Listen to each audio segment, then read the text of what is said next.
formen part d'aquest pla, justament, que presentava ahir Ramon Espadaler. Entre les mesures més destacades, ara el sentíem, hi ha la construcció de nous mòduls a Masenric, la reforma d'instal·lacions obsoletes i també la instal·lació d'inhibidors de mòbils i drons. Doncs bé, per analitzar aquest anunci i entendre com es viu la situació des de dins, des dels centres penitenciaris, ens acompanya a aquesta hora l'Alberto Gómez. Ell és responsable de presons del sindicat CESIF. Alberto, molt bon dia i bona hora.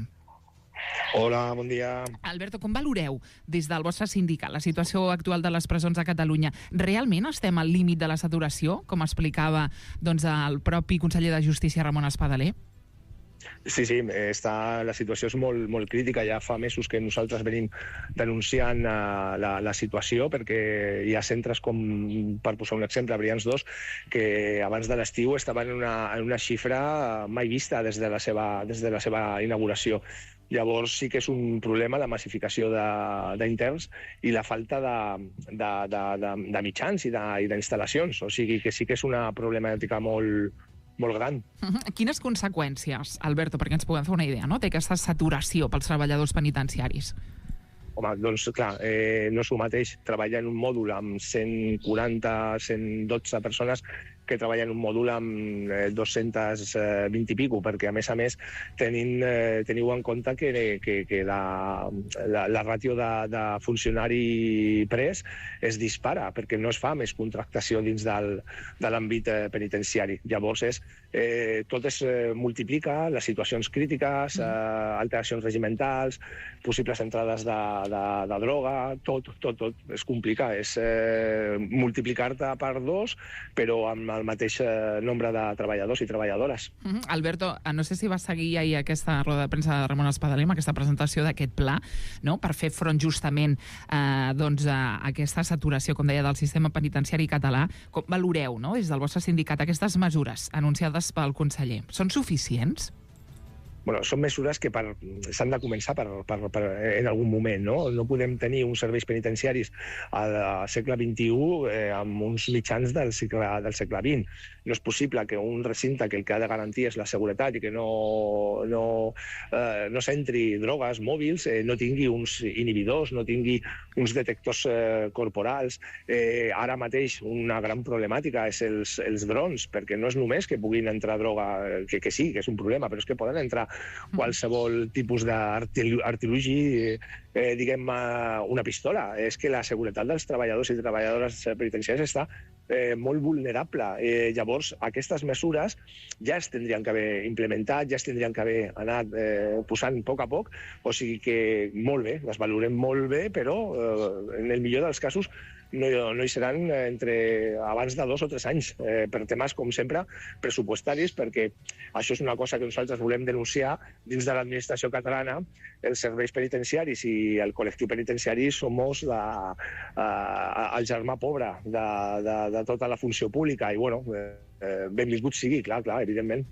Alberto, clar, què reclamaríeu justament en la línia que tu estaves dient, no? O quines mesures reals es podrien aplicar per evitar justament que el sistema col·lapsi de cara a un futur? Tenim instal·lacions com Ponent, que es cau a trossos. Llavors, es tindrien que revisar totes les instal·lacions penitenciàries i aquelles que sigui urgent fer un pla de xoc, fer-les des de ja. Aquesta seria una. Després, que comentava abans i que va comentar el senyor Espadaler ahir, inhibidors de drons, inhibidors de telefonia mòbil, detectors d'escàners corporals.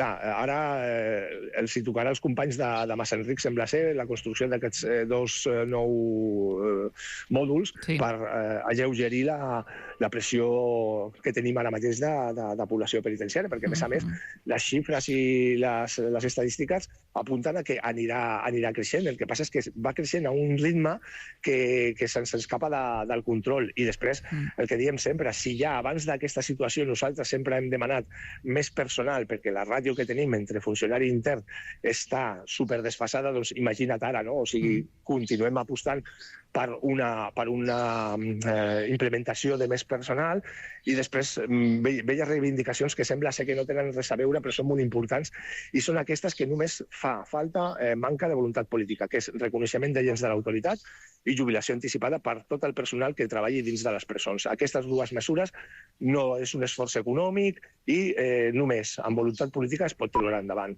Alberto, ara que comentaves, estem parlant d'Alberto Gómez, ell és responsable de presons del sindicat CESIF després de l'anunci ahir, no?, d'aquest pla per part de Ramon Espadaler per fer front a aquesta saturació del sistema penitenciari català.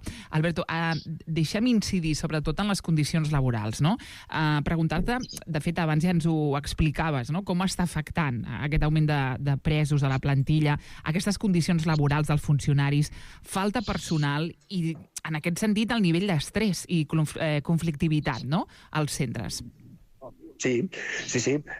Fa més d'un any es va signar un acord a esquenes de la plantilla. Nosaltres no som signants d'aquest acord perquè després de 18 anys pensàvem i continuem pensant que necessitava un referèndum dins dels treballadors, perquè pensa que és una plantilla molt envellida, hi ha centres on la mitjana d'edat supera els 55 anys, i això vol dir que d'aquí a 2030 doncs, potser estem parlant que un 30 o un 40% de la plantilla actual ja no hi serà, o ja estaria en predisposició de poder jubilar-se. Llavors, això requereix que l'administració, a part de signar uns acords i uns papers, que tot el paper queda molt bonic, ara tenen el compromís de cada any fer un concurs de trasllats. Ara estem immersos en un, després de 10 anys sense tenir un.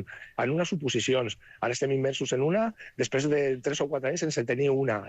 No pot ser, s'ha d'invertir en els serveis penitenciaris. Llavors, en tema de personal, Funció Pública ens ha deixat de la mà durant molts anys i el que necessita és una aposta ferma, arriscada per aquest col·lectiu que fa una labor essencial a la societat. Llavors, hi ha una mancança generalitzada de condicions laborals. No parlem de sou, parlem de dignitat, parlem de seguretat. Fa un any i mig, malauradament, es va produir el pitjor fet als serveis penitenciaris catalans de la història, que va ser l'assassinat d'una companya. No volem que això torni a succeir i necessitem totes aquestes eines humanes i de recolzament i després, si em permets, tornar a incidir en la voluntat política, que es deixin de baralles els que suposadament i en la intimitat ens reconeixen la nostra tasca, però que després, quan han d'arribar a posar-se d'acord, no sé per què, mai succeeix. Alberto, ja per acabar, deixa'm incidir en el tema dels inhibidors, perquè aquestes reformes d'instal·lacions i aquests inhibidors de mòbils i pel que fa als drons, diries tu que aquesta és la principal prioritat d'ara mateix, Alberto? Sí, ara mateix jo diria que sí. En tema tecnològic és imprescindible. La nostra seguretat està agafada amb pinces perquè en un cap de setmana en una presó com Brians 2 es poden arribar a requisar 60, 70, 40 mòbils. Això és una bestiesa. Després veiem com hi ha interns que es graven al TikTok o a Instagram. És que, clar, a la gent del dia a dia i del carrer els hi pot semblar una cosa... doncs molt normal, exagerats, no? Sí, normal, clar, perquè sí, no? Pues voy a colgar una història, no? Sí. Però això és molt arriscat per nosaltres i jo crec que s'ha de començar per aquí, per protegir-nos, per posar una barrera que no puguin entrar i no puguin sortir imatges nostres, matrícules o imatges dels propis funcionaris.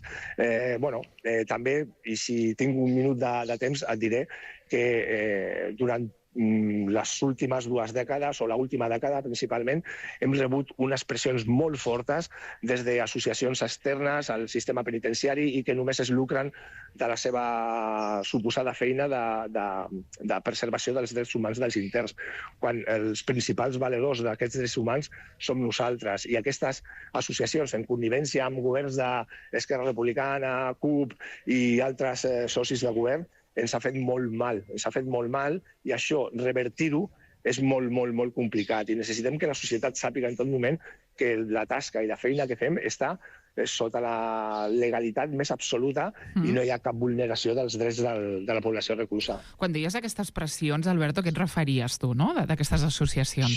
Sí, perquè durant una època vam tenir de secretari general al senyor Amant Calderó i semblava que el secretari general fos el senyor Rivera, el senyor Iñaki Rivera, perquè totes les circulars, directrius que es feien tenen una obsessió amb les immobilitzacions, tenen una obsessió amb els DERTs, es basen en denúncies que després mai arriben enlloc, però això sí, no els hi parlis de les agressions que patim els funcionaris, que són unes agressions que estan sota un comunicat de fets, que estan sota una vigilància mèdica. No, això ells no ho volen saber, les agressions que arribem a patir al nostre col·lectiu. Llavors, aquestes pressions van fer que durant un temps, i encara hi són, semblava ser que la política penitenciària del país la marcaven aquestes associacions en comptes d'un personal tècnic, un personal que sàpiga perfectament, perquè tenim un col·lectiu molt, molt, molt professional i molt format, i semblava ser que nosaltres no teníem ni... Sembla ser, no parlo en passat, sembla ser que nosaltres no tenim ni vot ni veu a l'hora de decidir el nostre propi tarannà. Alberto Gómez, responsable de presons del sindicat CESIF, gràcies per haver entrat en directe avui. A vosaltres, moltes gràcies per donar-nos veu. Alberto Gómez.